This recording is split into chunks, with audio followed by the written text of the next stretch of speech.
ಇನ್ನು ಮುಂದೆ ನಿಮ್ಮ ನೆಚ್ಚಿನ ಧಾರಾವಾಹಿಗಳ ಫುಲ್ ಎಪಿಸೋಡ್ಗಳು ಸನ್ ನೆಕ್ಸ್ಟ್ ಆಪ್ನಲ್ಲಿ ಮಾತ್ರ. ಯಾಕೋ ಇಷ್ಟೊಂದು ಎಮೋಷನಲ್ ಆಗಿದ್ಯಾ? ಅಂದ್ರೆ ನೀನು ಗಂಗೆನ ಇಷ್ಟ ಇಲ್ದೆ ಮದ್ವೆ ಆಗಿದ್ಯಾ? ಗಂಗೆ ಅಂದ್ರೆ ನಿನ್ಗಿಷ್ಟ ಇಲ್ವಾ? ನಿಜ ಹೇಳೋ, ಇದು ಒತ್ತಾಯದ ಮದ್ವೆನಾ?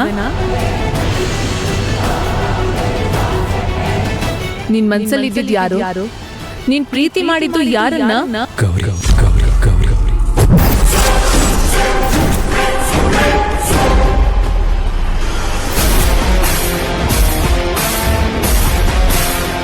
ನಿಜ ಹೇಳು, ಗಂಗೆ ಅಂದ್ರೆ ನಿನಗಿಷ್ಟ ಇಲ್ವಾ? ಒಂದ್ ನಿಮಿಷ ಅಕ್ಕ.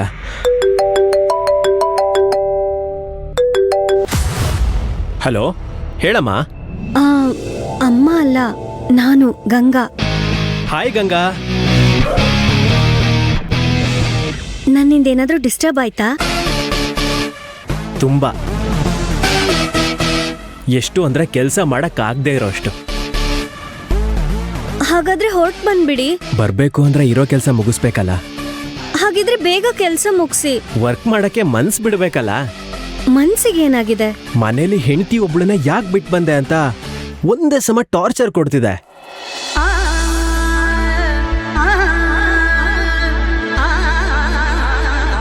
ನನಗೂ ಹಾಗೆ ಆಗ್ತಿದೆ. ನಿಮ್ ಜೊತೆ ಮಾತಾಡ್ಬೇಕು ಅನ್ಸ್ತಿದೆ. ನಿಮ್ಮನ್ ಬಿಟ್ಟಿರೋ ಕಷ್ಟ ಆಗ್ತಿದೆ.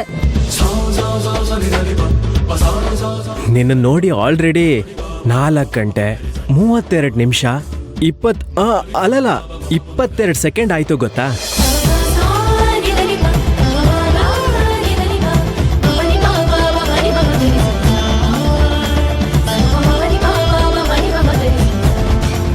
ಇಬ್ರ ಮಧ್ಯ ಏನೋ ಇದೆ. ಫೋನಲ್ಲಿ ರೊಮ್ಯಾನ್ಸ್ ಮಾಡ್ಕೊಂಡು ಸಾಯ್ತಾ ಇದ್ದಾರೆ.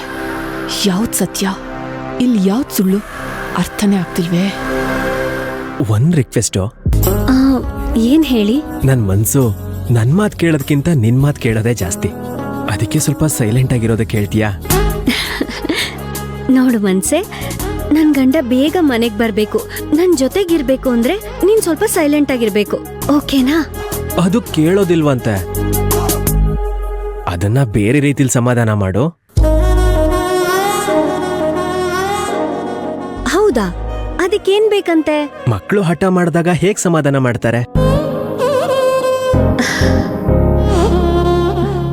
ಮುದ್ದು ಕೊಟ್ಟು ಮುದ್ದು ಮಾಡಿ ಅಂದ್ರೆ ಇಂಡೈರೆಕ್ಟ್ ಆಗಿ ಮುದ್ದು ಕೇಳ್ತಿದಾರ? ಗಂಗೆ, ಯಾಕೆ ಸೈಲೆಂಟ್ ಆಗ್ಬಿಟ್ಟೆ? ಸಮಾಧಾನ ಮಾಡು.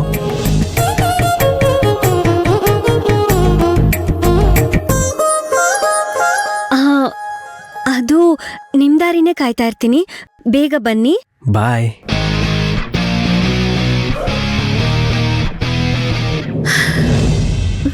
ಓ, ಗಂಡನ್ ಜೊತೆ ಮಾತಾಡಿದ್ಮೇಲೆ ಮುಖದಲ್ಲಿ ಖಳೆ ಬಂದ್ಬಿಟ್ಟಿದೆ. ನಾನು ಹೇಳಿಲ್ವಾ, ಅವಾಗವಾಗ ಅವನ್ಗೆ ಸ್ವಲ್ಪ ಕಾಟ ಕೊಡ್ತಾ ಇರ್ಬೇಕು. ಅವಾಗ ಅವನು ಬೇಗ ಮನೆಗ್ ಬರ್ತಾನೆ, ಪ್ರೀತಿಯಿಂದ ಮಲ್ಲಿಗೆ ಹೂನು ತರ್ತಾನೆ.